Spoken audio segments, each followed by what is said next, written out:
Les gens enthousiastes sont-ils des imbéciles? Savez-vous que l'enthousiasme est presque mal perçu dans notre société? Selon les études qui ont été faites à ce sujet, une personne enthousiaste susciterait la méfiance et serait assimilée à une personne dangereuse et naïve.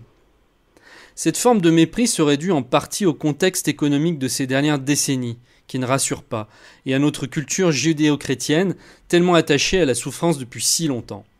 Seulement, aurions-nous oublié que le contexte d'une société est créé par les personnes qui la composent, que s'il y avait peut-être davantage de personnes confiantes et responsables, nous ne vivrions peut-être pas dans un tel marasme.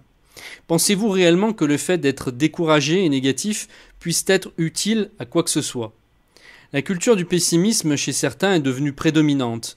Nous sommes entrés dans l'ère du tragique, une espèce de cynisme, comme si s'attendre au pire était devenu le mode normal de fonctionnement et que l'être humain n'y pouvait rien. Ne serait-ce pas là une croyance erronée de plus, ou peut-être un peu de perversité, ou encore un moyen d'attirer l'attention? Pourtant, nous avons plus besoin que jamais de l'enthousiasme de nos jours. C'est le moteur de nos vies, le constructeur de nos existences, le feu sacré de la créativité, la force intérieure qui nous pousse à nous réaliser le lien entre nous et le divin.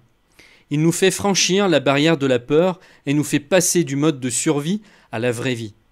Je vous pose la question, êtes-vous enthousiaste? Si la réponse est non, souvenez-vous de la dernière fois où vous l'étiez et de ce que vous avez ressenti à ce moment-là. N'était-ce pas nettement plus agréable? Y avait-il un élément déclencheur particulier? Si c'est le cas, était-ce vraiment quelque chose d'important? L'enthousiasme vient de l'intérieur, il se soucie peu des causes extérieures. C'est un élan qui nous porte vers l'action, une forme de joie subtile qui nous fait prendre conscience de la valeur de la vie et donne naissance à nos plus grandes réalisations.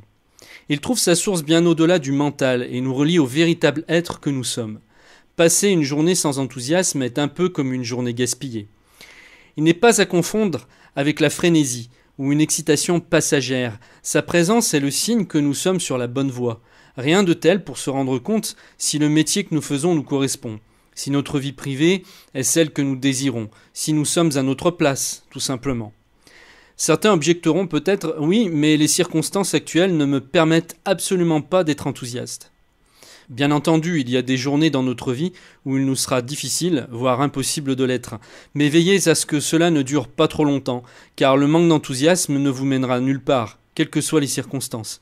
Il n'achètera pas votre bonheur, ne réglera pas vos problèmes, ne vous fera pas plus aimer de votre entourage, il ne vous apportera vraiment rien d'autre que plus de problèmes et de souffrances. L'enthousiasme devrait être notre état naturel, c'est le contraire qui devrait plutôt nous alarmer.